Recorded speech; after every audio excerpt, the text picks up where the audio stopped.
Muy bien, tengan todos muy buenos días. Quiero confirmar si me escuchan. Sí, se me escuchan. Sí. Muy buenos días. Muchas gracias por participar con nosotros. De parte de Derecho y Negocio y de Gran Thornton, les damos la bienvenida a este webinar de este día, que lleva por tema las implicaciones fiscales en la renta de accionistas en las sociedades de capital. Un evento auspiciado por parte de la firma experta en tributos Gran Thornton. Y a fin de dar un poco de contexto sobre la logística y sobre los temas a desarrollar, y es que durante esta jornada se tocarán temas sumamente interesantes, como dentro del tema central, se tocarán los conceptos del dividendo, la capitalización y disminución, la aplicación de resultados y la retención del ISR. Ahora, sobre los ponentes que nos acompañarán este día, tenemos al licenciado Ricardo López Araniva y el estimado Pedro Cañas. Un poco de la semblanza de estos grandes abogados. Es que Ricardo López Araniva es socio director de Gran Thornton en El Salvador, con una trayectoria y experiencia profesional de más de 23 años. Ha participado en importantes proyectos, entre ellos las reformas del Código Tributario, litigios fiscales, planación fiscal, y dirigir el primer master file en materia de precios de transferencia para la banca de Salvador. Y parte de Pedro Cañas es manager en Tax and Legal, abogado y notario, una experiencia profesional de más de 9 años, ejerciendo en diferentes ramos de derecho como civil, mercantil, laboral, tributario, ambiental y notarial. Pedro Cañas está a cargo de gerenciar la práctica de impuestos ilegal de Gran Thornton en El Salvador desde marzo del 2019. Creo que por el tiempo, pues hasta ahí me quedo sobre la semblanza de los ponentes, ¿no? Porque podríamos hablarse una hora solo de eso. Ahora, sobre el espacio y el desarrollo de la sesión, sobre las preguntas y respuestas, les solicitaríamos que estas se realicen por medio del chat para que sean contestadas al final de la jornada. Así también, en caso de considerarlo, podrían levantar la mano y se le habilitaría el micrófono para realizar la pregunta a viva voz, así lo estiman conveniente al final de la ponencia. Así que, sin nada más que agregar, realmente los dejo en las manos de los socios de Gran Thornton El Salvador. Gracias, Juan Carlos. Buenos días a todos. Gracias a la revista Derecho y Negocios por este espacio de compartir con ustedes. Nos sentimos honrados de que pues hayan hecho espacio en sus apretadas agendas para platicar este día sobre el tema que se nos invita a comentar, que es el tema de las implicaciones fiscales de la renta de los accionistas. Básicamente, nuestra firma Tax and Legal, la línea de Gran Thornton El Salvador, especialista en derecho tributario, y que gracias a la confianza de nuestros clientes, a ustedes, a nuestro equipo, la prestigiosa firma de Derecho y Negocio nos galardona el año pasado con la denominación Firma en Derecho Tributario 2020, un reto que se nos plantea para este año en la mejora continua. Y parte, pues, compartir este tipo de pláticas, como les reitero, por el espacio que se hace, para revisar conceptos. Ya se acerca la liquidación del 30 de abril del impuesto a la renta, e interesante, pues, repasar ciertas premisas de temas de índole tributario, como el que vamos a tocar este día. ¿Qué vamos a repasar? Bueno, vamos a revisar conceptos preliminares, implicaciones fiscales en la renta de accionistas, ganancia de capital, pago de dividendos, disminución de capital, préstamos a accionistas, casos de exención, otras consideraciones. Y por último, pues cerraremos con lo que serían cumplimientos formales, obligaciones que la legislación tributaria y mercantil plantean para llevar este control sobre esta temática. Así que empecemos con conceptos preliminares. Si bien es cierto, puede ser que de muchos ya tengamos dominio, control y conocimiento del tema, sí es importante comenzar diciendo que la ganancia de una sociedad es diferente de la ganancia de accionistas. O sea, son dos personas totalmente distintas a los efectos mercantiles y a los efectos tributarios, y especialmente en sus rentas. Es decir, por un lado, tenemos a la sociedad que va a ser la titular de una empresa mercantil y el resultado de esta actividad es la obtención de utilidades o pérdidas, es decir, en su ejercicio y en su ánimo de lucro, la sociedad va a producir a los efectos tributarios renta que se va a manifestar en sus utilidades. Pero lo más importante de ello, que a pesar de que existan los accionistas que son dueños de las acciones de esta empresa, estos resultados en sí no son renta para el accionista, sino que hasta se configuran los elementos mercantiles y tributarios para que se tipifique la obtención de las mismas como renta obtenida. Para los efectos tributarios, los accionistas respecto de su inversión en acciones va a ser renta gravada la obtención de las utilidades realmente percibidas. Por eso es que, ¿cómo es que esta ganancia de resultados pasa al campo de los accionistas? Pasa cuando hay una celebración de acta de Junta General y se decretan, por ejemplo, dividendos. Vamos a ver tema de aplicación de resultados, pero la primera consideración que nosotros tenemos como producto de la inversión en acciones es el tema de dividendos, que para los efectos del legislador tributario salvadoreño son los dividendos realmente percibidos. Por eso es importante traer a colación lo que habla el artículo 25 de la Ley de Impuesto sobre la Renta. El artículo 25, allá por el 2011, cuando se reforma el tema de gravar los dividendos, de ninguna manera fue derogado, ni textualmente ni tácita. Es decir, el artículo 25 lo que me determina es la renta de los accionistas de una sociedad. Y el legislador dice que es adicional a que una persona, ya sea natural o jurídica, en su masa de rentas obtenidas en ejercicio, va a considerar como renta obtenida las utilidades, pero ¿cuáles? Las realmente percibidas. Es decir, en el artículo 25 nosotros tenemos el hecho generador y en el 72 que surge en el 2011, lo que tenemos es el mecanismo de liquidación del tributo. O sea, al final del día vamos a ver que la retención del 5% en sí misma es la liquidación del impuesto de este sujeto que ha obtenido una renta gravada en El Salvador por parte del legislador en el presupuesto del hecho generador. Así que esa sería la primera consideración de premisa general que tendríamos que tener como punto de partida en esta plática. Por favor, la plática de ustedes, como decía Juan Carlos, cualquier duda, inquietud, habrá un espacio de pregunta y respuesta a viva voz, o pueden escribirla y con gusto la vamos a ir repasando en su momento. Entonces, ¿qué más podemos de esta dinámica? ¿Qué otros conceptos deberíamos de repasar para el tema? El concepto de utilidad. ¿Qué es la utilidad? En palabras sencillas, es el resultado positivo obtenido al final de un ejercicio de operación, producto de restar a sus ingresos los costos y gastos incurridos reflejados en el estado de pérdidas y ganancias que nos menciona el artículo 38 del Código de Comercio. Es decir, la empresa mercantil, tanto cuando es el titular persona jurídica o la individual, esa masa de bienes, esa masa de patrimonio que al realizar una actividad con el ánimo de lucro, al final de un ejercicio, contabiliza en el estado de pérdidas y ganancias todos sus ingresos, todos sus costos y lo que queda, el resultado, se le llama utilidad o se le llama pérdida. ¿Cuándo entonces se da ese fenómeno del dividendo?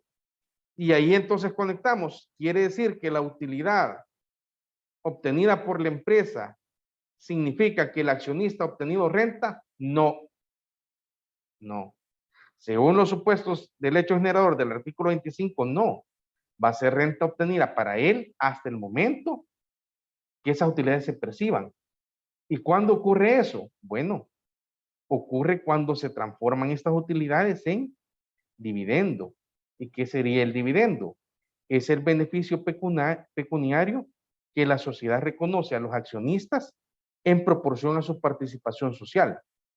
Este concepto lo podemos encontrar, por ejemplo, en el artículo 35, Romano 1 del Código de Comercio, que dice así: la distribución de utilidades o pérdidas entre los socios capitalistas se hará proporcionalmente a sus participaciones de capital. Es decir, cuando ya se celebra la junta, cuando ya se decretan los dividendos, o se da el fenómeno también de aplicar resultados, y más que todo aplicar resultados contra pérdidas, es que se producen los fenómenos de la renta obtenida para el accionista. ¿Qué otros conceptos de esta dinámica, o sea, del numeral 1, que es la utilidad, qué otros conceptos se pueden desprender? Se desprenden la capitalización de utilidades. ¿Y qué es esto? La capitalización de utilidades consiste en la decisión de los accionistas de no repartir utilidades para integrarlos al capital, aumentando su valor conforme al artículo 178, 180 y 306 del Código de Comercio. Es decir, en la dinámica de la renta obtenida, cuando las utilidades que ha obtenido una empresa se decide capitalizarla, la gran pregunta es, ese patrimonio, ¿quién tiene el control? Lo tiene la empresa. ¿El accionista dispone libremente de esos valores? No.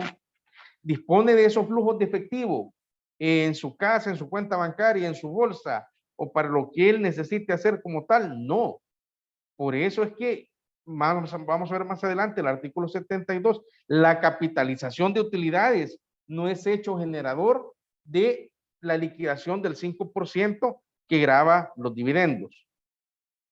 ¿Cuándo entonces se vuelve a presentar el hecho generador de la retención del 5% respecto en operaciones de capital? Cuando después de haber incrementado el patrimonio con utilidades obtenidas del 2011 para estos días, la compañía decide disminuir el capital social, es decir, hacer una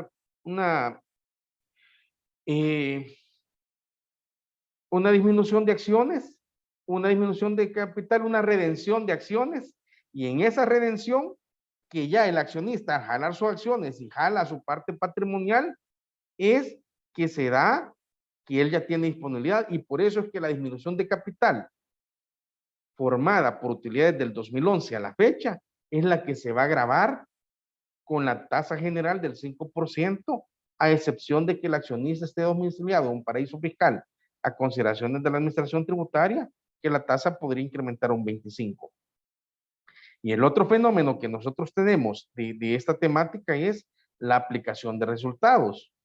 ¿Qué consistiría? Bueno, la decisión de la Junta de Accionistas sobre el destino de los resultados del ejercicio, sean estos positivos o negativos, y en el caso de positivos se deciden aplicar contra pérdidas. ¿Y por qué la capitalización no es grabada, y por qué si la aplicación de resultados a pérdidas sí lo es? Porque la pérdida lo que obliga es a que el accionista tenga que meter dinero. Cuando entonces la compañía decide capitalizar utilidades y utilizar las utilidades para aplicar las pérdidas, lo que está haciendo es pagando una obligación del accionista, que él, estando en la obligación de inyectar dinero al vehículo, lo que hace es decir, mire, de esas utilidades que yo tengo, por favor, aplíquela contra resultados. Y es por eso es que la aplicación de resultados sí se grava. Eso hay que tener cuidado, interesante la estrategia de cómo es que se van a manejar los diferentes momentos del hecho generador a partir, bueno, del 2011, cuando ya los dividendos pasan a ser renta gravada en El Salvador. Implicaciones en la renta de accionistas. Bueno, teniendo esta dinámica, un momento.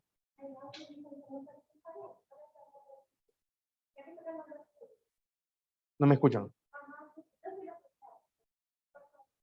Perdón, me comentan si se me está escuchando. me gustaría retroalimentación al caso.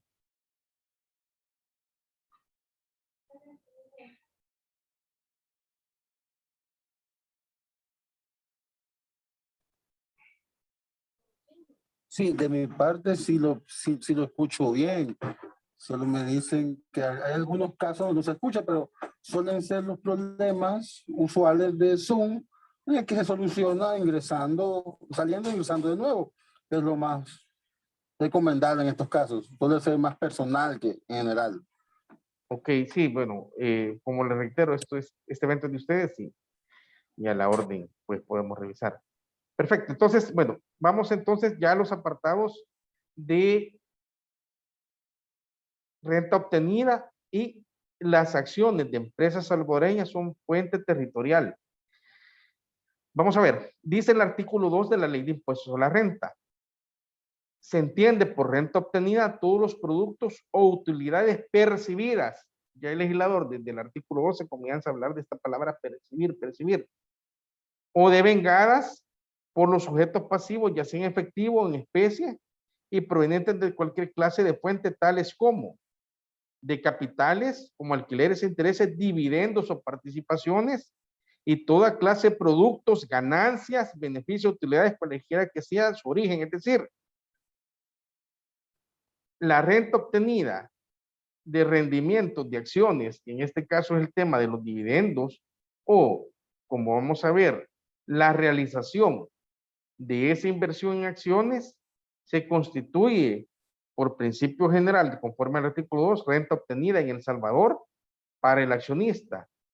Y el artículo 16 termina de confirmar la territorialidad de estas rentas cuando nos comenta: se consideran rentas obtenidas en El Salvador los resultados, utilidades, rendimientos o intereses generados por derechos y obligaciones provenientes de títulos, valores, instrumentos financieros y contratos de derivados cuando ocurran cualquiera de las circunstancias siguientes.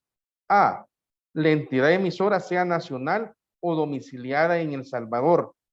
B, el capital se encuentra invertido o colocado en el país. Y C, el riesgo asumido se encuentra ubicado o localizado en el territorio salvadoreño. Es decir, a pesar de que podamos estar frente a una compañía cuyos accionistas no son domiciliados, hablemos del accionista B, alguien en Holanda, y el accionista C, alguien en Alemania, cuando estas personas reciban el producto de su inversión, que es el caso de dividendos, ellos habrían verificado una renta territorial. Y a pesar de que el holandés venda sus acciones a otro sujeto español, italiano, paraguayo, etcétera, esa ganancia es territorial grabada en El Salvador. Ahora, la gran pregunta es: ¿y cuál es el mecanismo de liquidación? Son algunas tareas pendientes que al legislador se le quedó, y luego vienen los mecanismos supletorios para lograr cumplir la obligación a cargo de estas personas. Pero lo que no podemos negar es que la venta de acciones de empresas salvadoreñas, a pesar del que el contrato se celebra en Dubái, en Canadá, donde sea, y fue grabada en El Salvador, y va a tener que seguir las reglas de liquidación del tributo que esa operación está demandando. Entonces, de manera general, un accionista de una persona jurídica, una empresa salvadoreña, básicamente podemos decir que va a tener dos clases de fuentes de ganancias.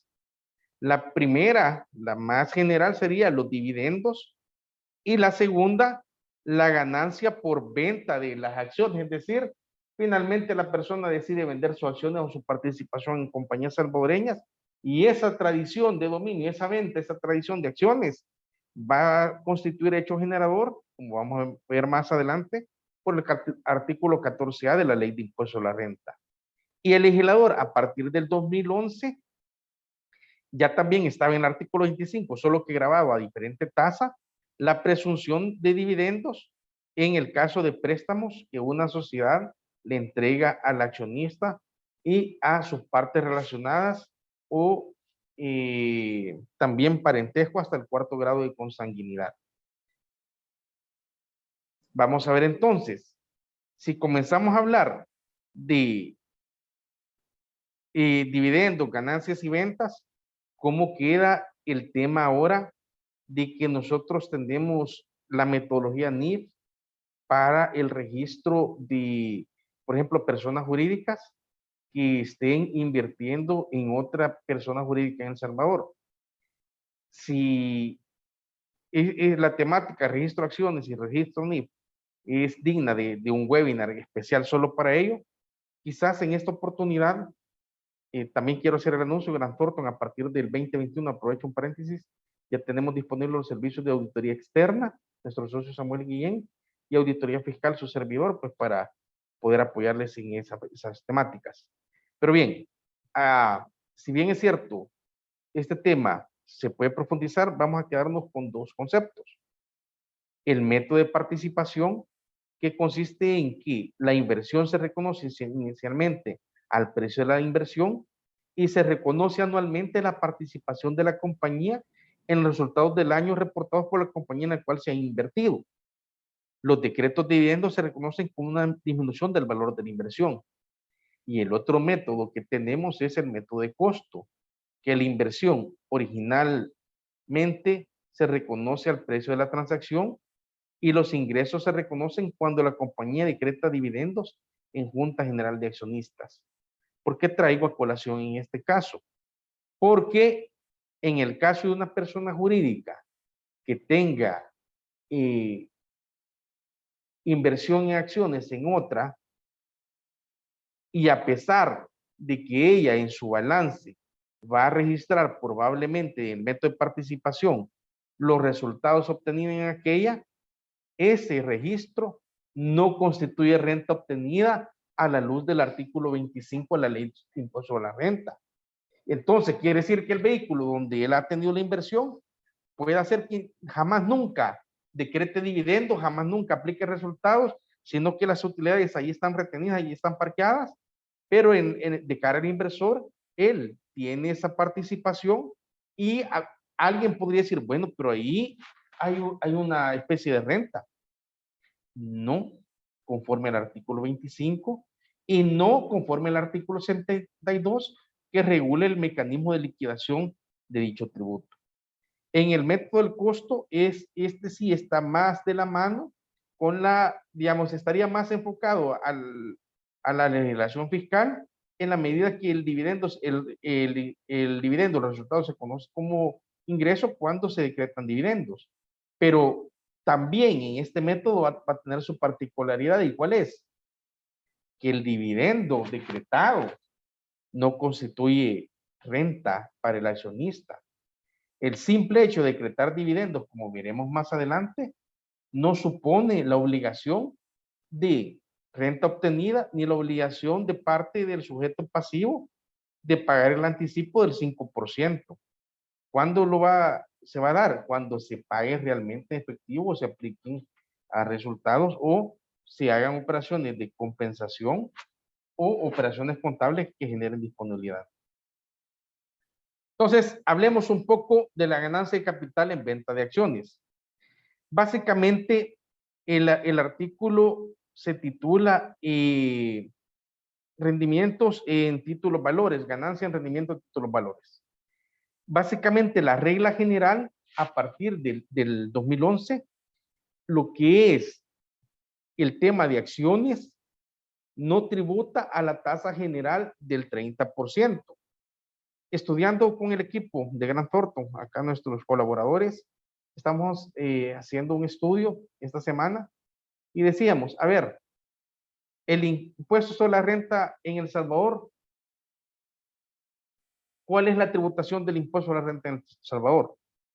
Y básicamente nosotros podemos tener hasta 4 alícuotas que aplican a las operaciones. La primera y la gran general conocida de todos, el 30% del impuesto sobre la renta. La segunda, el 25% para las personas jurídicas con ingresos menores a $150,000. La tercera, las tablas el artículo 37, que es las tablas o las alícuotas aplicables a las personas naturales, ya tenemos 3. El 10% para las ganancias de capital. Tenemos una quinta que también es al 10% en operaciones de títulos valores. Y tenemos el artículo 72, que es el 5% para lo que son dividendos, que si el dividendo se paga a un sujeto o accionista domiciliado en un paraíso fiscal, la tasa se nos va a incrementar a un 25%. Entonces, comenzando por el artículo 14A, que nos dice sobre gravar estas rentas obtenidas por el accionista. Bueno, nos dice el artículo, las utilidades, dividendos, premios, intereses, réditos, ganancias netas de capital o cualquier otro beneficio obtenido por una persona natural domiciliada en inversiones de títulos, valores y demás instrumentos financieros, estará grabada con el impuesto establecido a una tasa del 10%, la cual se liquidará separadamente de las otras rentas referidas y de aquellas que se le efectuaron la retención. El impuesto se pagará en el mismo plazo en que el sujeto pasivo deba presentar la declaración de impuesto a la renta. Es decir, la ganancia de capital, no el dividendo, sino que la ganancia, yo tengo acciones y las vendo, esa venta, esa operación especial, cuando se pague el tributo, se debería de pagar. Cuando yo hice la compra-venta de acciones, no, se debería de pagar en la liquidación anual del impuesto a la renta, que para el ejercicio 2020 se va a hacer ahora el 30 de abril.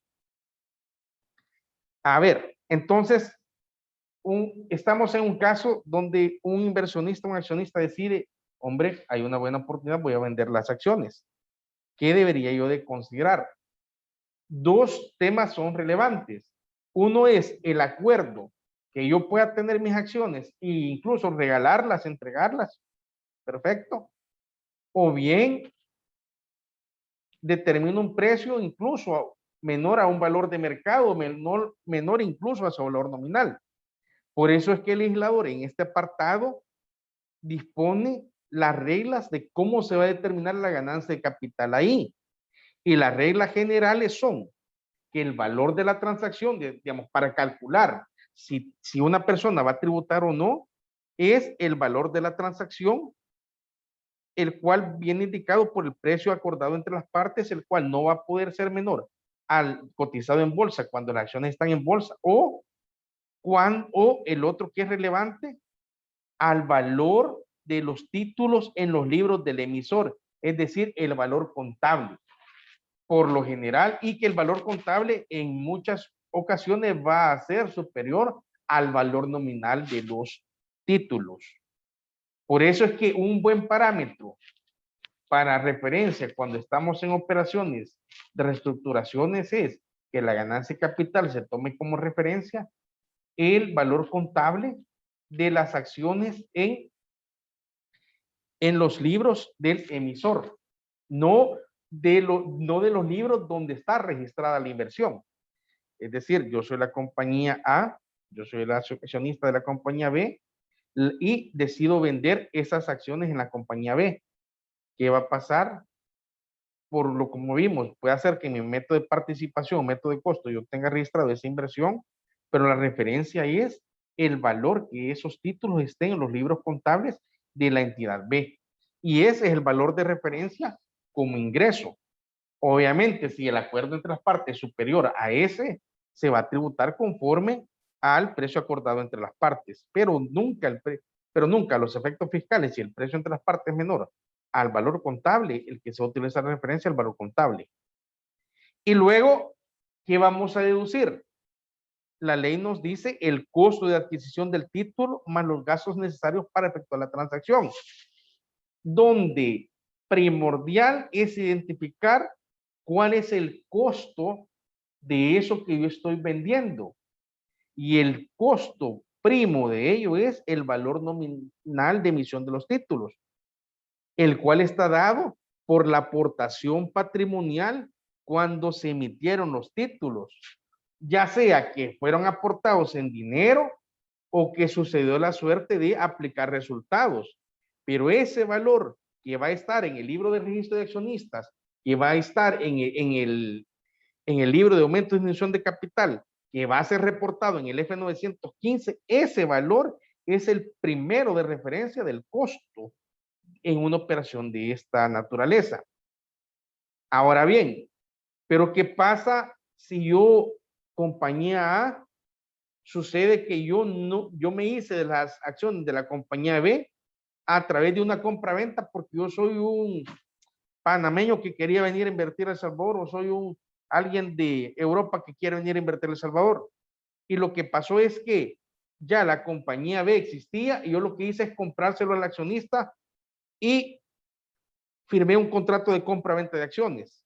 ¿Cuál entonces sería mi valor de costo de adquisición? Ese, el contrato de compra-venta cuando yo compré los títulos. Ese va a ser mi costo. Por eso es importante que en la documentación corporativa se guarden estos instrumentos, porque en el eventual caso que la compañía decida vender, sí va a haber mucho acercamiento y el precio menos el costo de adquisición de compra-venta va a ser el margen menor que si yo lo confronto contra el valor nominal. Y de esa naturaleza entonces van dándose ciertos temas que una recomendación interesante es si alguna vez ustedes se enfrentan a estructuraciones operativas y se van a ver en la necesidad de enfrentarse a operaciones de venta de acciones, por ejemplo, sí sería bueno acercarse a un consultor, Grant Thornton Tax and Legal. Estamos a sus órdenes para revisar cómo mitigar las implicaciones fiscales y sobre todo, pues evitar contingencias de esta naturaleza por no pagar los tributos que pudiesen o no ocurrir en la operación. O bien, optimizar identificando oportunidades de pagar lo que amerita la operación. Entonces, teniendo el precio de venta como referencia, en este caso vamos a hablar del valor contable menos el costo de adquisición, que puede ser el contrato de compra-venta de esas acciones, el resultado grava a la tasa del 10%. Y ahí entonces nosotros tenemos el primer parámetro de la renta de accionistas que no está conectado a la empresa en sí misma, sino que ya es a su título personal cuando él transfiere la titularidad de los títulos. Pero ¿qué es lo que pero cuál es la renta que usualmente nos enfrentamos en este tipo de inversiones? Es el tema de los dividendos.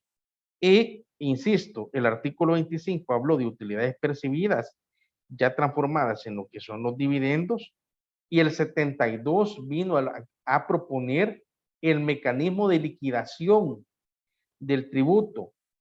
Por eso es que el 72 incorpora la figura del agente de retención, que es la empresa que va a pagar los dividendos, como obligado al pago por cuenta del otro. Y lo pagado resulta en un impuesto definitivo. ¿Qué significa impuesto definitivo?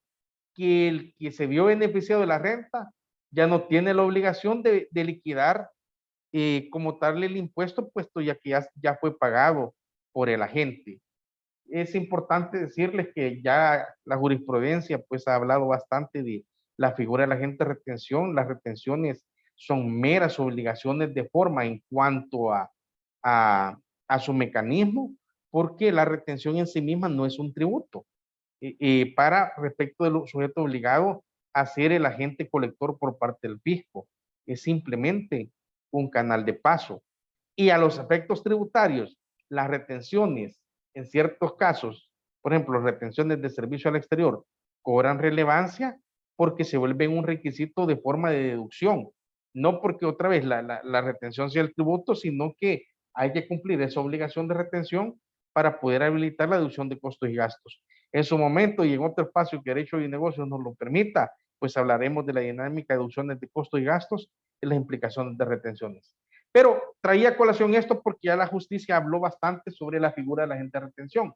Y en este caso, el 72 lo que finalmente termina haciendo es el mecanismo como el accionista que está en Dubái, está en Alaska, está en Argentina, qué sé yo, donde puede estar, no tenga que venir a pagar al Ministerio de Hacienda este tributo, sino que la empresa que paga el dividendo le retiene.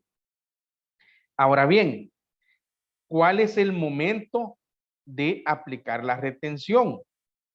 y el momento está conectado, o sea, el espíritu del artículo 125 no pasa de largo, pues se ve en el mecanismo del momento. Y el artículo 72 establece el momento diciendo, se comprenderá que las utilidades han sido pagadas o acreditadas cuando sean realmente percibidas por el sujeto pasivo, sea en dinero en efectivo, títulos valores en especie, mediante compensación de deudas, aplicación a pérdidas o mediante operaciones contables que generen disponibilidad, indistintamente de su denominación, tales como dividendos, participaciones sociales, etcétera. Es decir, celebrar la Junta General y registrar el pasivo, ese es un registro contable que se le llama acreditar una cuenta de pasivo, pero no es la acreditación que está hablando el artículo. La acreditación es que si de esa cuenta de pasivo el accionista decide, bueno, con esa cuenta de pasivo liquidemos otras obligaciones que tenemos con la sociedad, entonces ahí sí, eso es una operación contable que va a tener cargos y abonos, acreditaciones y créditos y débitos, y entonces sí se genera disponibilidad. Mientras tanto, el simple registro no constituye el hecho generador. Así, ¿qué va a pasar? En el caso de que el accionista, como decíamos, sea una persona ubicada pues en paraíso fiscal, la tasa de retención va a ser del 25%.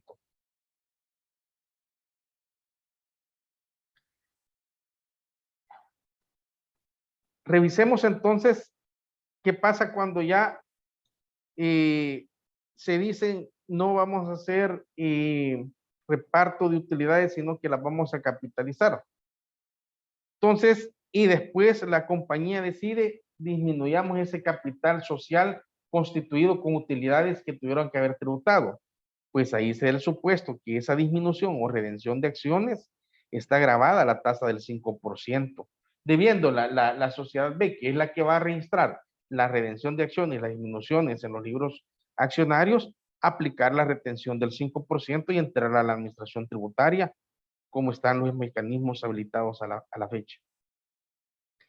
Luego tenemos el supuesto del 5%, también conectado con el inciso segundo y tercero del artículo 25, porque es decir, el tema de que presumir que los préstamos accionistas son una especie de dividendos o disfrazan las figuras como un pago de dividendos, ya también estaba contemplada en el artículo 25, pero el 72 nos viene a dar otros lineamientos y parámetros generales, que en el caso de préstamos, ya sea relacionadas, ya sea a parientes, está sujeto al 5%. Y en el caso de las corporaciones, sí hay que tener mucho cuidado porque en ocasiones en figuras como cash pooling y otras de esa línea no documentadas de la forma debida, se dan transacciones al exterior a préstamos a entidades relacionadas del grupo y eso puede suponer un anticipo de dividendos.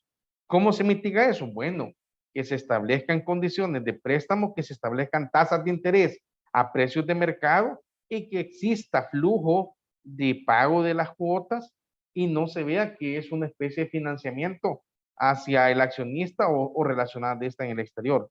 Más grave aún cuando el accionista está en paraíso fiscal porque la tasa se incrementa al 25. Como exenciones en esta dinámica, ya las revisamos, pues las distribuciones anteriores. ¿Qué son las distribuciones anteriores? Y la capitalización. La capitalización creo que es de lo que más hemos hablado. ¿Qué son las distribuciones anteriores? Esto consiste, imaginémonos que tenemos la compañía 1, 2, 3. Si la compañía 1 decreta y paga dividendos a la compañía 2, la compañía 2, ¿qué ha obtenido? Sí, ha obtenido una renta, conforme al artículo 25, porque se las pagaron y eso es renta. La gran pregunta es, ¿esa renta obtenida de esos dividendos que caen en la compañía 2, tienen que pagar el 30%? No, porque esa renta es producto de acciones que ya está regulado en el 14A y su mecanismo en el artículo 25 como renta de accionista, conectado al 72 con la liquidación. Entonces, la compañía 2, esa renta no va a tributar al 30%. Y cuando al final del año esos dividendos se suman a esa masa que se va a distribuir a la compañía 3, tampoco se causa la retención sobre ese importe de dividendos. ¿Por qué? Porque ya fue pagado en la compañía 1. Esto solo aplica en operaciones locales. Como vamos a ver más adelante, si en todo caso una compañía en El Salvador recibe dividendos de compañías extranjeras, eso forma parte de la masa sujeta a dividendos, porque el 14A tiene reglas especiales de liquidar. El 14A lo que vino a hacer básicamente es un control a los accionistas salvadoreños que se tienen inversión en acciones fuera, incluso los dividendos que reciban van a tributar una tasa. Y lo complicado es que no tributan al 5, tributan al 10, conforme a las reglas del artículo 14A, conectada al artículo 27 como las reglas de liquidación, que veremos más adelante. Pero bueno, en resumen, compañía 2 que recibió dividendo de la compañía 1, donde ya se pagó el dividendo, no tiene que pagar cuando la reparta a la compañía 3, que es accionista de la 2.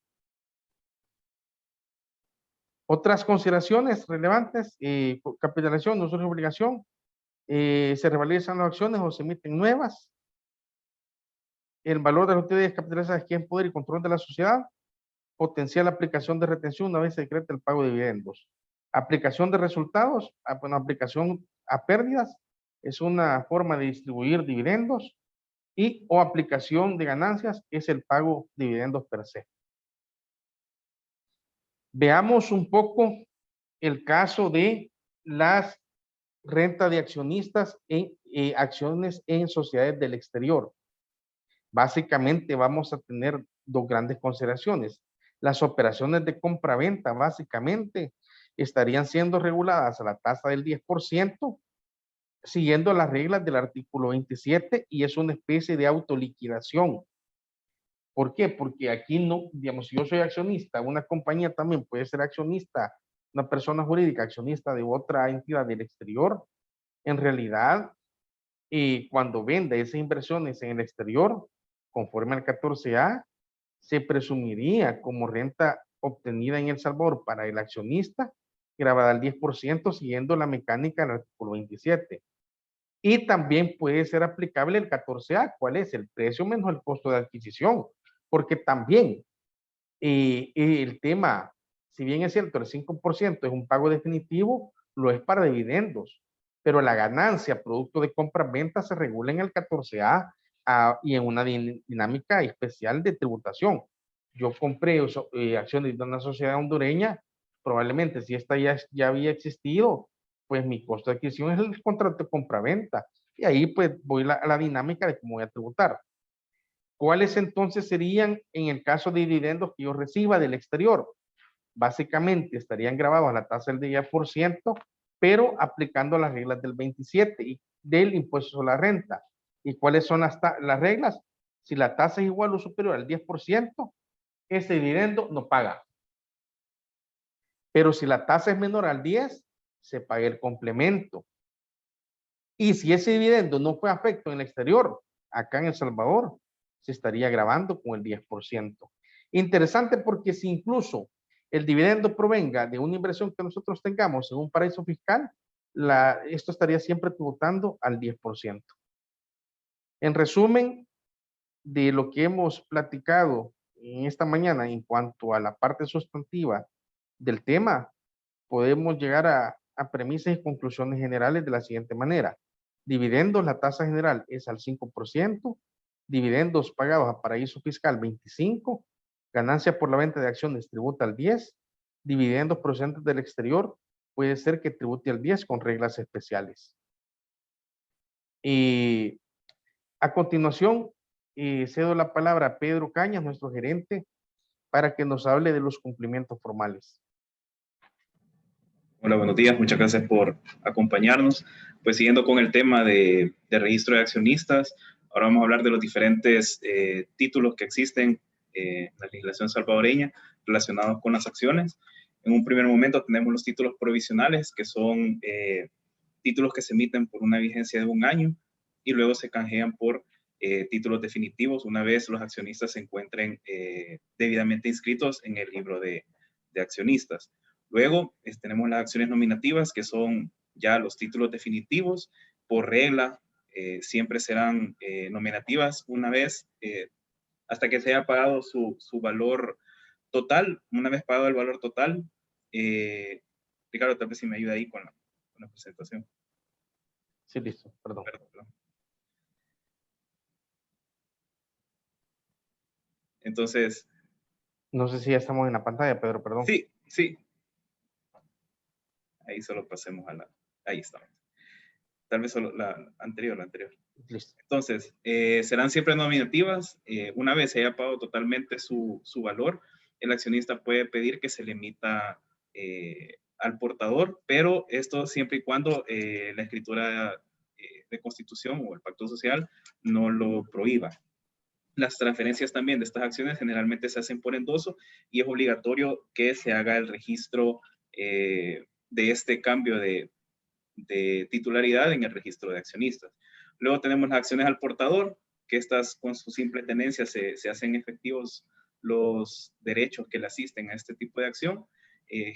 Pueden llegar a estar prohibidas en el pacto social, ahí depende del momento en que se constituya la sociedad o al momento en que se defina el pacto social, se establezcan este tipo de reglas sobre las acciones al portador y son transferibles por la simple entrega material de los títulos. Generalmente tienden a haber ciertos problemas con el registro de este tipo de acciones por la misma facilidad que hay en sus transferencias. Y luego tenemos las acciones preferidas, que estas deben estar expresamente autorizadas en el pacto social, tienen voto limitado y exclusivo en las juntas generales, son las primeras que se pagan al momento de decretar dividendos y generalmente el dividendo no puede ser menor al 6% de su valor nominal. Tal vez el siguiente, por favor, Ricardo. Luego, si bien en El Salvador no existe un registro público de accionistas como tal, existen algunas formas de que podamos tener conocimiento sobre quiénes son los accionistas de una determinada entidad. En primer lugar, podemos verificar una escritura de constitución. Ahí se establece quiénes son los accionistas constituyentes y el número de acciones adquiridas. La situación que se da con revisar la escritura de constitución es que generalmente pues las acciones luego son endosadas y se pierde esa trazabilidad de quién es la persona que actualmente tiene las acciones y se tiene que recurrir a otro tipo de información. Luego, como debería de ser obligación en todas las sociedades, el libro de registro de accionistas es de carácter privado y únicamente se puede tener acceso a él, ya sea las personas que tengan un interés legítimo, tanto como los accionistas, así como por requerimiento legal. Luego, en las escrituras de modificación, en este caso, ahí no se tiene conocimiento de quiénes son los accionistas, las personas como tal. Lo único que podemos saber es, como Ricardo lo mencionó anteriormente, si se ha hecho una revalorización de las acciones o se emitieron en mayor número, dependiendo de la operación que se haya hecho, ya sea de aumento de capital o su disminución. Y luego tenemos los estados financieros, en donde generalmente el auditor externo indica quiénes son las personas que ostentan la calidad de accionistas en la sociedad e incluso en algunas ocasiones ponen el número de acciones y el porcentaje de ese valor accionario que ellos poseen. Siguiente, por favor. Bueno, así como les comentaba, si bien en El Salvador, a pesar de que la OCDE ha dado indicaciones de que se regule esta información con la finalidad de tener conocimiento de quiénes son los beneficiarios finales de estas entidades, sí hay diferentes disposiciones dispersas en la legislación salvadoreña. En primer lugar tenemos la ley contra el lavado de dinero y activos, que ahí pues se requiere tener la información de debida diligencia de quiénes son los accionistas de una determinada sociedad, la ley sobre el enriquecimiento ilícito de funcionarios y empleados públicos. Luego, como les comentaba, a solicitud del socio accionista puede ejercer su derecho de tener acceso y conocimiento de quiénes son los accionistas de la sociedad registrados en el libro como tal. A solicitud de la administración tributaria, como lo vamos a ver un poco más adelante, a solicitud de la autoridad judicial competente y en las normas técnicas para gestión de riesgos de lavado de dinero y activos, que se amarra más que todo con la ley contra el lavado de dinero, y esta es la norma técnica que emite pues el PCR. Siguiente, por favor. Entonces, como les comentaba, a solicitud de la administración tributaria, tanto en su actividad fiscalizadora, puede solicitar la información general de quiénes son los accionistas para establecer si se han cumplido con las obligaciones tributarias correspondientes después de lo que venimos hablando de las retenciones que se hayan aplicado en su tiempo. También hay otras formas en las que la administración tributaria puede tener acceso a esta información, y es primero por medio del F210, que generalmente las sociedades lo llenan al momento de su constitución. Ahí se pone la información general de la sociedad y la información de los accionistas. ¿Qué es lo que sucede? Vamos, constituimos una sociedad, llenamos el 210, ponemos toda la información que se requiere incluso de los accionistas. Se tiene incluso la práctica pues, dentro de los mismos despachos, aparecer como los constituyentes y ya luego hacer los endosos de las acciones, y ahí se pierde esa trazabilidad. Actualmente la administración tributaria está actualizando sus registros y varias empresas han tenido dificultades de que se le bloquea el registro único de contribuyentes, no pueden hacer sus gestiones en el sistema electrónico de Hacienda, debido a que uno de estos apartados no se encuentra actualizado, y generalmente se ha tratado con el tema de accionistas. ¿Qué es lo que ha pasado? Constituyeron la sociedad hace 10, 7 años, obviamente las personas que aparecían ahí y que se llenó en el formulario ya no son esas, y están requiriendo que se establezca o se ponga la información de los accionistas actuales, y ya conlleva más obligaciones pues que se ha dado de tener que emitirle NIT a pues, sociedades extranjeras o a estos accionistas que ahora ya aparecen registrados como tales en las sociedades. Y luego tenemos el F915, que este se presenta en enero de cada año, y este sí, generalmente las empresas lo presentan y ponen la información actualizada, por así decirlo, y ahí es donde se da una disparidad en la información entre el registro único de contribuyentes, que se maneja con el 210, y el 915, que pues generalmente ya lo presentan con la información ya correspondiente de los accionistas actuales, la división actual de cómo los porcentajes que ellos ostentan dentro de la sociedad, y pues también porque si hay una obligación como tal de presentarlo, y esta obligación en caso de no cumplirse pues está multada con calculada sobre el 1% del capital contable que figure para el año en el que el año anterior al que se está declarando, y no puede ser inferior a $912.51. Entonces, siguiente, por favor.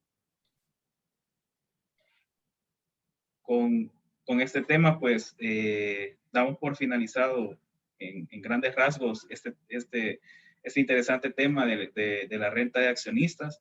Es bastante amplio todas las diferentes opciones o diferentes operaciones que se pueden dar, pero hemos tratado de alguna forma resumirlas a grandes rasgos, y pues estamos a su disposición de cualquier pregunta que nos puedan hacer en este momento. Muchas gracias por la atención. Sí, bueno, gracias Pedro, a todos también por el espacio. Pasamos a la sección de preguntas y respuestas para pues poder evacuar en la medida de lo posible sus inquietudes respecto al tema abordado.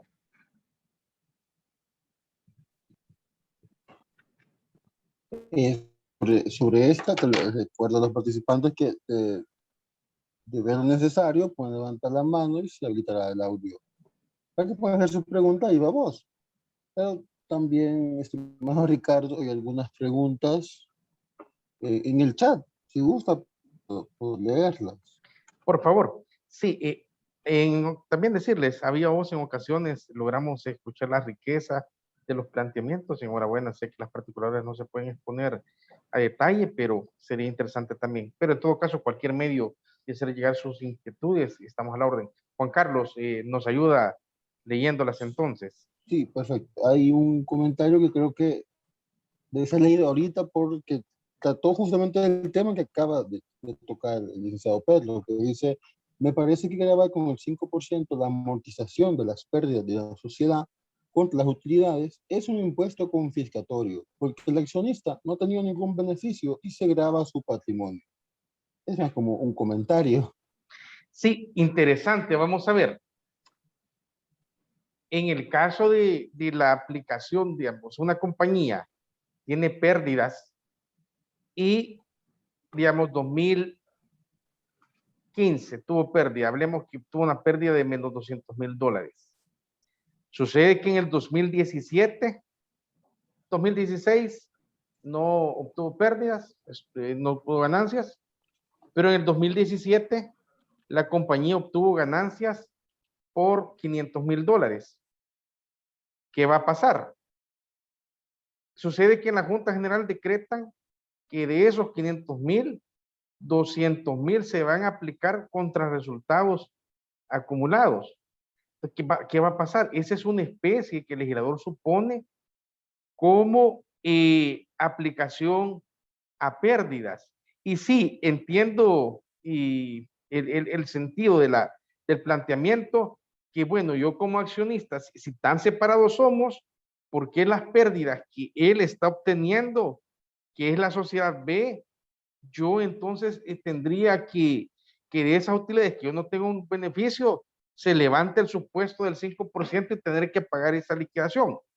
Es que vea, cuando una compañía está en pérdidas y las pérdidas superan, por ejemplo, más de las 3/4 partes del capital, la compañía está en condición de ser liquidada de oficio incluso, y hay casos donde la superintendencia, no son los más comunes ni los más usuales ni del día a día, pero la superintendencia de obligaciones mercantiles sí ya se ha dado la tarea de oficio proponer la liquidación de compañías cuyo indicador de pérdida ha pasado las 3/4 partes del capital.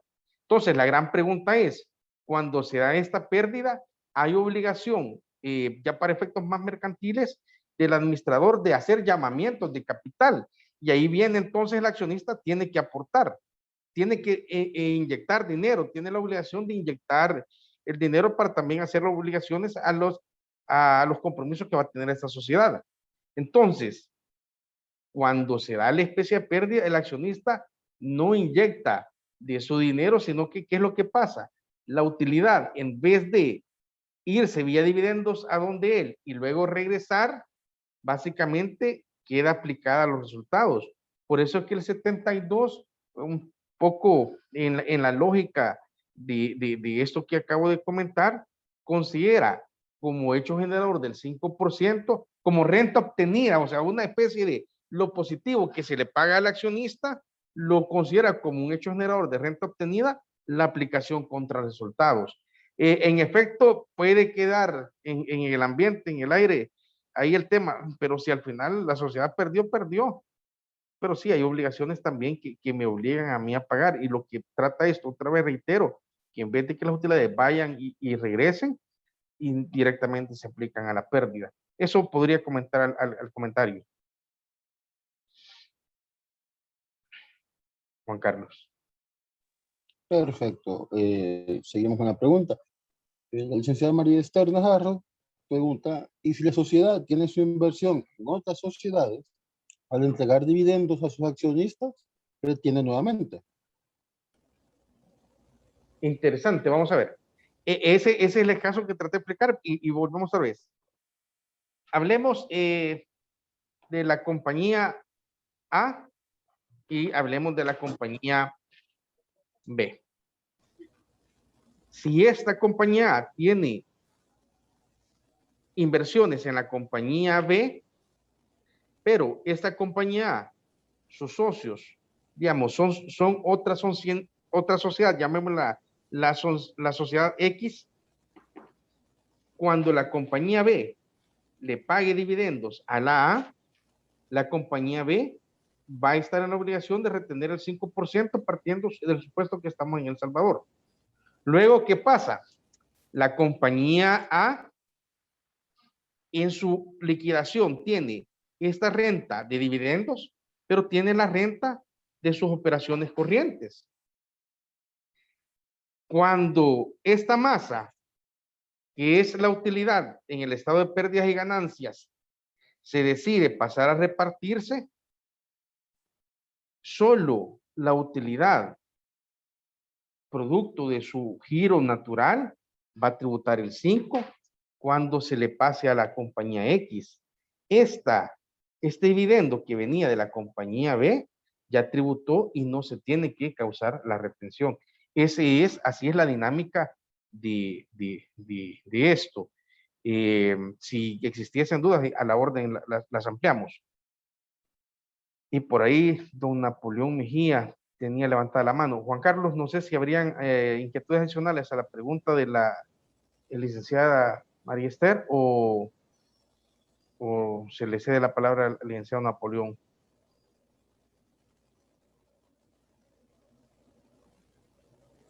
Sí, en este caso solo sería esa interrogante y quizás después la agrega. Ah, aquí ya contestó, todo bien, muchas gracias. Dice. Entonces se le permite el micrófono al licenciado Napoleón Mejía para que realice su pregunta. Sí, la respuesta que dieron sobre la amortización de pérdidas, utilizaron el supuesto que la sociedad haya perdido más de las 3/4 partes del capital y que el accionista está obligado a restituir ese patrimonio. Pero puede ocurrir que las utilidades, las empresas hayan tenido muchas utilidades antes de esa pérdida y tenga utilidades después de esa pérdida, y no sea el supuesto ese, pues, de que hay obligación de restituir el capital. Y también si fuera esa la posición de restituir el capital, cuando yo lo restituyo no me graban con el 5%. Pues. La inversión que yo hago directa de capital no es gravada con el 5%. Excelente, así es. Entonces vuelvo, poner un gravamen a una disminución de mi patrimonio es un impuesto confiscatorio, eso es inconstitucional. Sí, tal vez ahí, no sé. ¿Dónde busquemos? Sí, no sé, usted, Napoleón Mejía Custodio. Sí. ¿Qué tal? ¿Cómo está? Gusto saludarte, hombre. Gracias. Gracias, sí. No, decía siempre interesante las pláticas contigo. Vaya, mira, la verdad que en este caso, ¿de dónde parte el supuesto de este tema de los resultados? Es que la regla general es, aunque no esté en quiebra técnica, toda pérdida debería ser restituida. Claro. Ahora, aquí hay una consideración. Si no hay utilidades, el accionista viene y inyecta capital, y como tú bien decís, esa inyección de capital no es gravada. Entonces, ¿cómo es que se grava ese fenómeno de la utilidad? Es que esa utilidad que él tiene que llevarse para su casa y que le corresponde porque fue del ejercicio que la empresa generó, ese es el supuesto que grava. Entonces, cuando se aplica resultados, lo que se está planteando es que ese círculo de que ese dinero se va al accionista y después tendría que regresar de express, inmediatamente queda aplicado y no queda aplicado porque restituir pérdidas es el hecho generador. El hecho generador es que esas utilidades, esa riqueza de la sociedad, que ahora la va a disfrutar el accionista, que ahora el accionista no va a tener que ir a su cuenta de banco e inyectar plata, sino que de eso lo está tomando y lo está aplicando ahí y librándose de esa obligación potencial de en algún momento restituir esa pérdida. Por ahí va la dinámica. Claro está, lo que sí estoy de acuerdo contigo, Napoleón, es sí, ya hay amparos en la sala de lo constitucional y que van por buen camino de decir que esto es confiscatorio, es inconstitucional, porque al final del día la masa patrimonial que es la utilidad ya tributó al 30% y ahora en este momento estaría volviendo a tributar. Y en eso sí coincido contigo que este impuesto no deja de tener indicios de inconstitucionalidad y en lo que va en avance este amparo pareciera ser que en un momento dado puede llegar a ser declarado inconstitucional. Por el momento, estamos en este escenario de obligación y un poco sometidos a tener que cumplir, pero por ahí va el tema, Napoleón, y qué gusto saludarte. Pero esos amparos son más generales. Yo me refiero al fenómeno particular ese. Pero sí, porque si yo estoy obligado a tributar cuando tengo algún beneficio, pero si no lo tengo.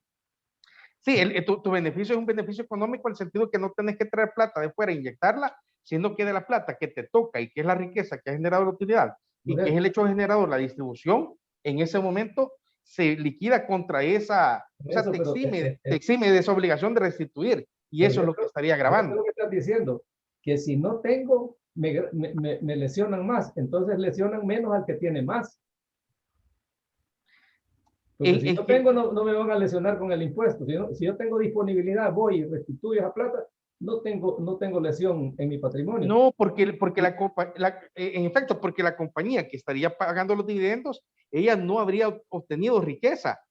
Entonces, no se le ha hecho generador del tributo. O sea, si solo tenés pérdida, básicamente, ¿cuál es el beneficio de la compañía B que le va a dar a sus accionistas? Cero. Entonces no se paga.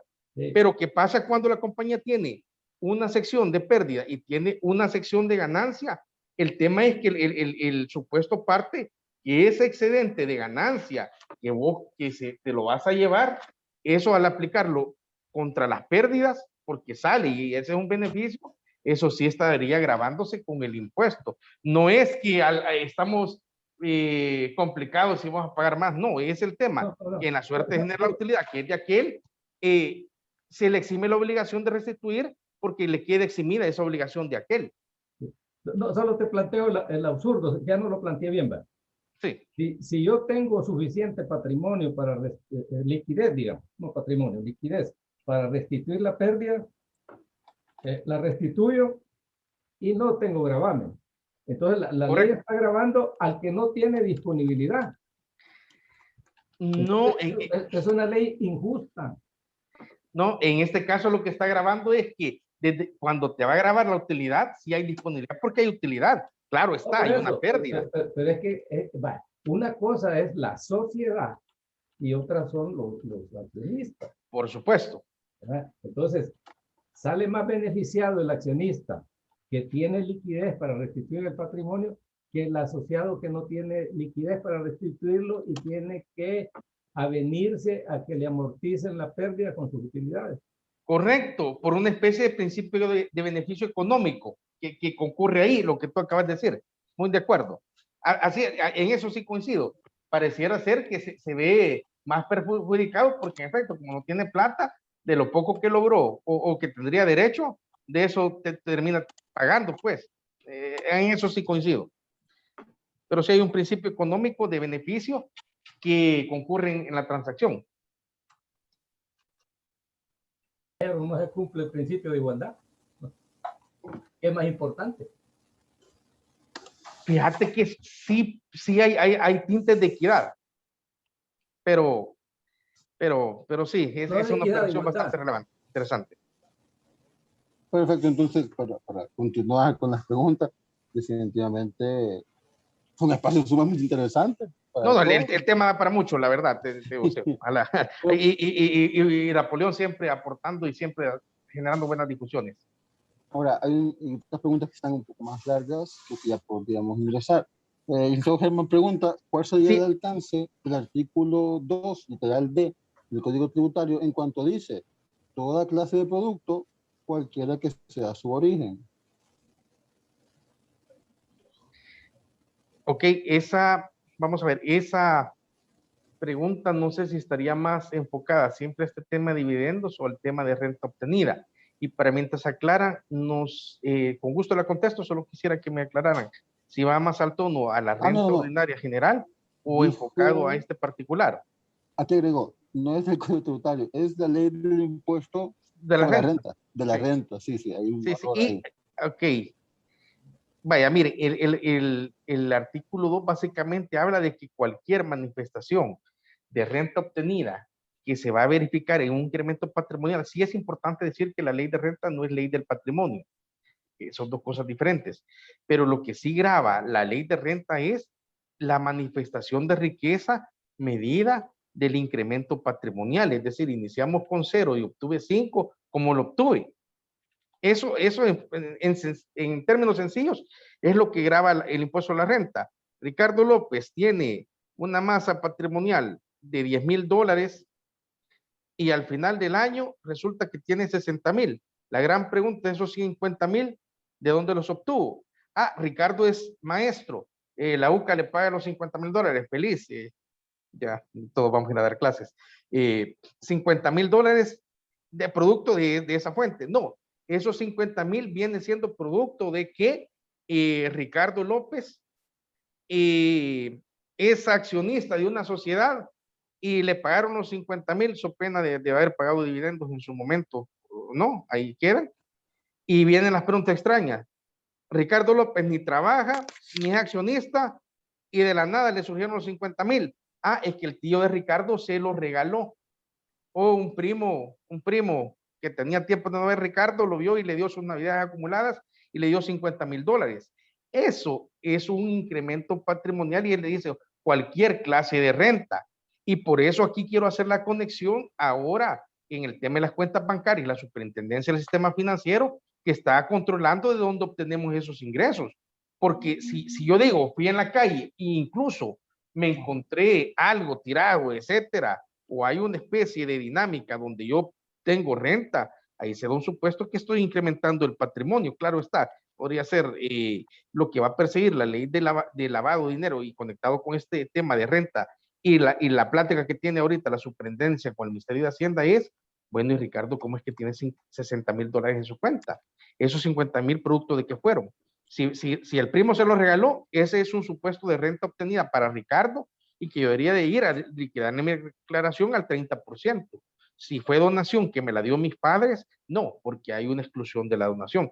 A eso se estaría refiriendo esa extensión de cualquier clase de renta. Y el tema y aquí conecta liquidación de pasivos o pasivos no documentados. Yo tengo un pasivo, no lo documento, nunca lo voy a pagar. Ese es un supuesto de renta, porque ¿cuál es el precepto del pasivo? Pasivo es el registro que se produce de eventos pasados, es decir, primero tuvo que ingresar un haber al activo y yo tengo una obligación, y si la obligación nunca la pago, ese es un pasivo no documentado, que es una renta presunta, un incremento patrimonial porque yo no debo eso. En esa línea va esa generalidad. Perdón, Juan Carlos, el señor Ever Morales tiene la mano levantada de hace momentos. Con esto cierro para la pregunta que nos hacían del artículo 2. Si hubiese más ampliaciones, volvemos con ello. Don Ever. Hola, buenos días, licenciado. Hola, ¿me escucha? Creo que tiene un problema de audio. Sí, le escucho, Ever. De acuerdo, le agradezco. Fíjese, licenciado, que tengo una duda. Tengo el caso de una sociedad local salvadoreña que le paga las tarjetas de crédito a los accionistas. Son 2 accionistas, se las paga todas. $20,000, $30,000 al mes. Entonces yo lo que les he dicho es que hay que decretar dividendos y hacer una compensación y pagar el 5%. No sé si estoy bien en ese análisis o tendríamos nosotros que decir hay que ponerle una tasa de interés porque es un préstamo o qué procede en ese caso. No, muchas gracias y muy ilustrativa la pregunta. Perdón, Juan Carlos, será el audio para desconfigurar un poco. Sí, es que nos escuchamos como las ahorita sí creo que ya. Solo era él. Sí, nos escuchamos como las ardillitas, pero estamos bien. Sí hubo fallas, pero capté la pregunta y le comento. Usted lo ha planteado bien. En realidad, ese hecho de estarles pagando las tarjetas de crédito y no sea una remuneración por un servicio prestado, ese es un supuesto de anticipo de dividendos que estaría grabado con impuesto porque es una especie de préstamo. Y si no tiene contrato, no está tasa de mercado y no lo va a pagar, básicamente está del supuesto que hablábamos del préstamo. Ya para él va a ser renta, podría ser renta, pero por ser accionista, lo ideal sería para mitigar la exposición de él y que no se vea como otra fuente, es eso que usted le plantea, mejor decretar si hay utilidades, decretar las utilidades, pagar dividendos y someter a tributación el 5%, pero lo que usted muy bien ha planteado es que esa figura hay una exposición de gravar la tasa del 5% a los accionistas que exponen. Perfecto, entonces seguimos con la pregunta. El licenciado Sergio Aldemaro pregunta o comenta: buenos días a todos, perdón, pero al amortizar pérdidas actuales de la sociedad con utilidades de ejercicios anteriores de la misma, ¿hay que pagar el ISR por dicha amortización? Gracias, cliente, mano. En dos temas. Cuando hablamos de, ya ustedes acaban de plantear una pregunta que es el parteaguas del 2011. Quizás en la discusión interesante y muy académica, pues, con Napoleón Mejía, se hablaba utilidades, pero quizás faltó, pasamos por alto que en las utilidades van a haber utilidades del 2011 para acá y puede ser que hayan utilidades del 2011 hacia atrás. Es decir, hablemos que ahí hay utilidades del 2004. Si esa pérdida se amortiza con utilidades del 2004, o por ejemplo, todo lo que está en la compañía son utilidades antes del 2010 o antes del 2011, esa amortización no grava. O sea, lo que se grava es, o sea, la liquidación del impuesto parte del supuesto de utilidades que se generaron cuando entró primero el dividendo a ser nuevamente grabado en El Salvador. O sea, al menos yo, lo que estudié hace 20 años en la universidad y todo lo que iba estudiando, iba con la cultura de que el dividendo es no grabado, es renta exenta, etcétera. 2011 se nos cambian las reglas y en 2011 el dividendo es, para empezar, es renta grabada. ¿A qué tasa? Ah, bueno, la alícuota que propone el 72 es al 5%, 25% no domiciliado. Pero entonces vienen las reglas de en cuál es el hecho generador. El hecho generador es que el accionista, conforme al artículo 25 de sus rentas obtenidas, se haga de utilidades. ¿Y de cuáles utilidades son grabadas al 5? De esas, de las que generó del 2011 hacia adelante. Esas del 2004 que hemos mencionado, o del 2010 hacia atrás, ya no están grabadas con el 5% y perfectamente pudiesen ser aplicadas a pérdidas y no repercutir el impuesto, no sea el hecho generador del impuesto. Eso le podría comentar.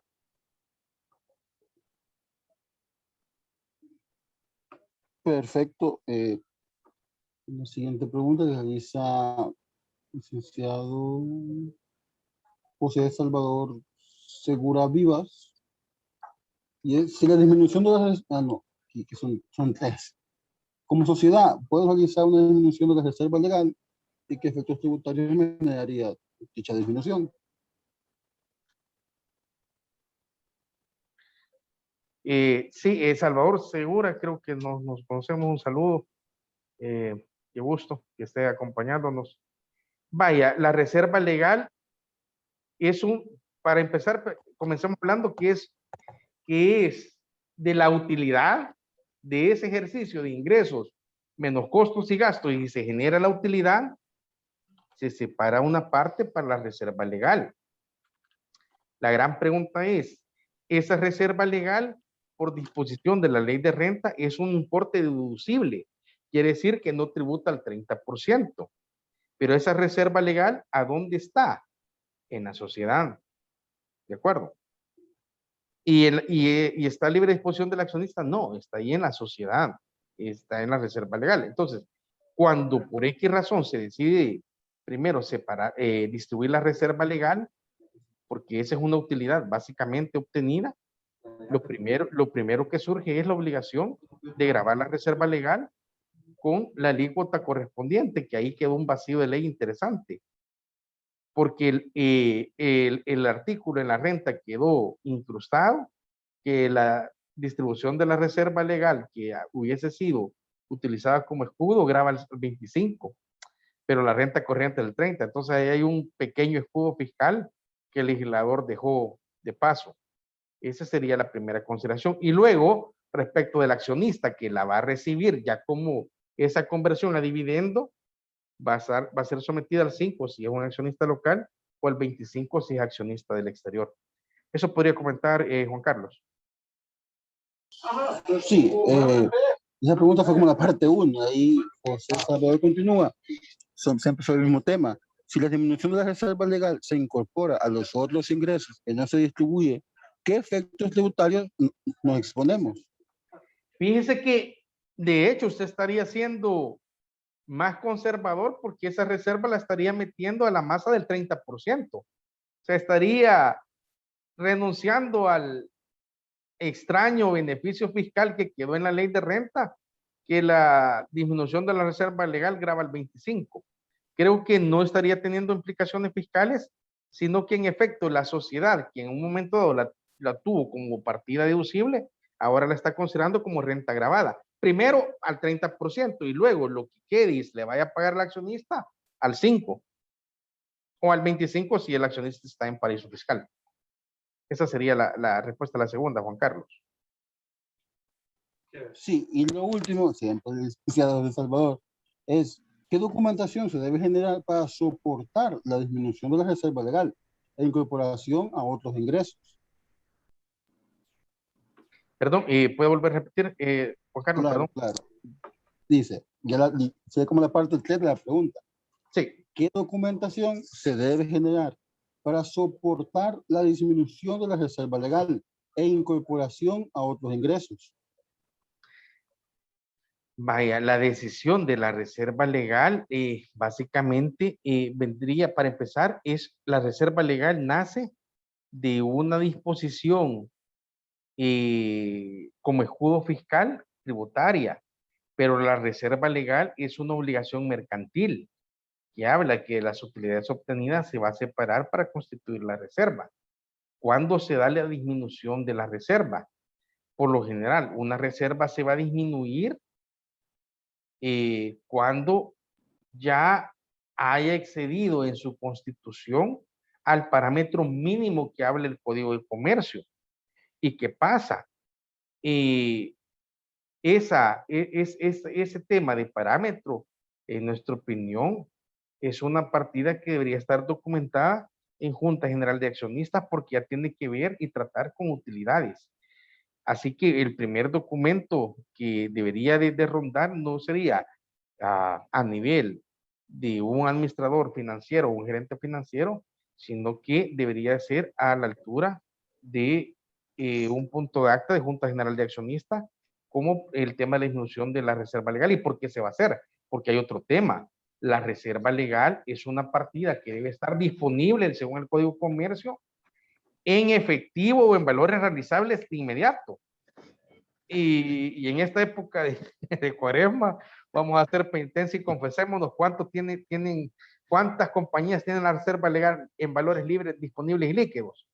La verdad que la gran mayoría, hay interesantes importes de reserva legal que en realidad no están respaldados con valores líquidos realizables al corto, pero mega corto plazo.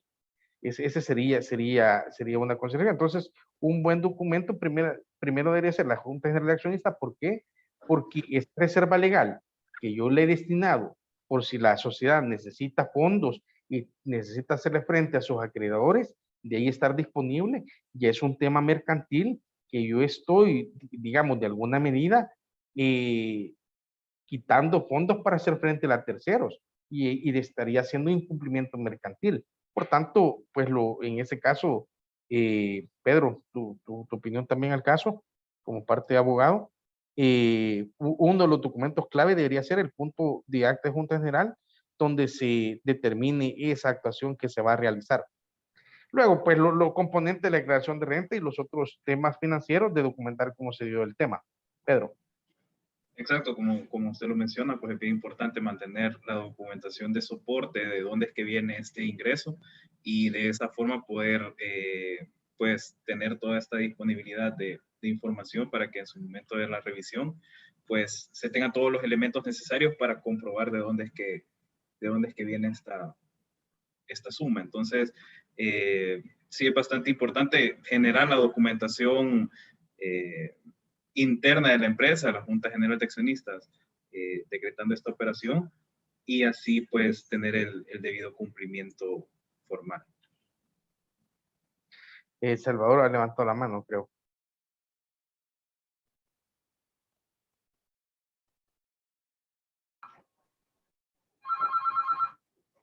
Buenos días, agradecerle por su valioso aporte y me quedé corto por cuestión de tecnología, tuve cierto problema a la hora de estar redactando la consulta, pero la reserva en sí, fíjese que nos queda la condición de que la reserva nos generaba un exceso por disminuciones de capital que se hicieron de utilidades de ejercicios anteriores al 2011.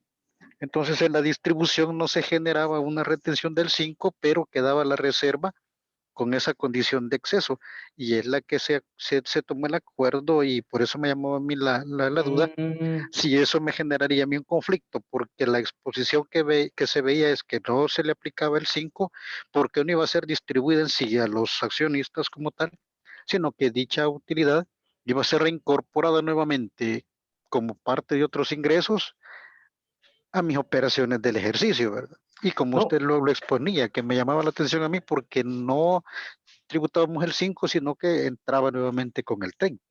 no, fíjese que interesante, Salvador, gracias. Vaya, hablemos que teníamos un capital, vamos a ver si me dan las matemáticas. La reserva legal, y me ayuda, es cierto, es la quinta parte del capital social, al menos para las sociedades de capital, ¿cierto?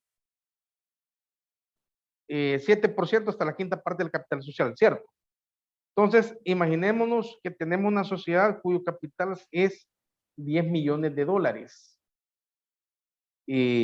La gran pregunta es, ¿cuál debería ser la quinta parte del capital social?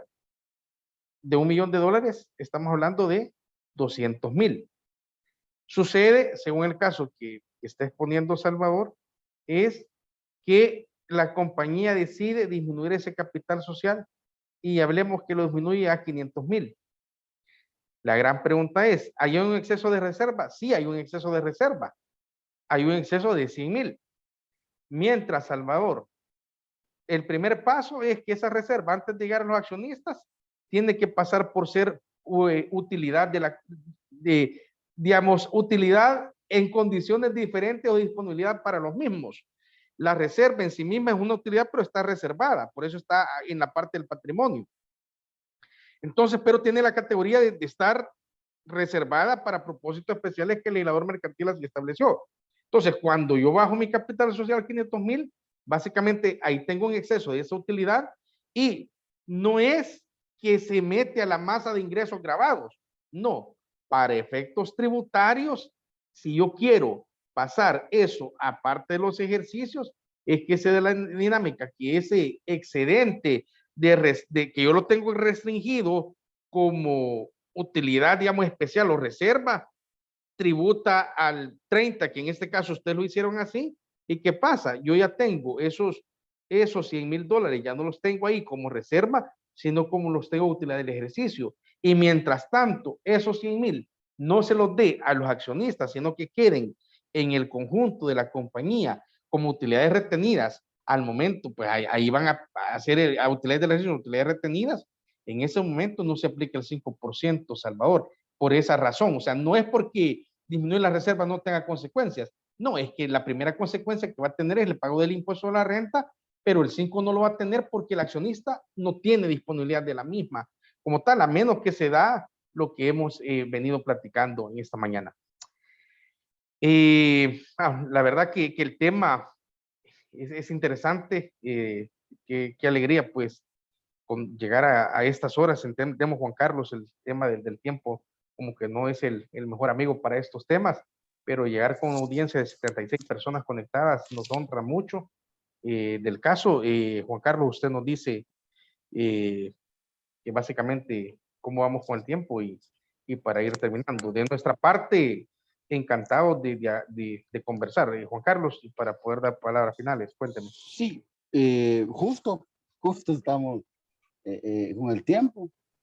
Justamente esto le iba a comentar, que yo sé que las preguntas pueden salir, en especial por un tema tan complejo, que tiene muchas aristas a analizar, pero por cuestiones de tiempo, pues llegamos hasta aquí la sección, la parte de preguntas y respuestas. Ya Solo quería ya hacer la despedida. Sí, bueno, al acaso, sí decirles, por favor, pueden hacer llegar sus preguntas a Derecho y Negocios.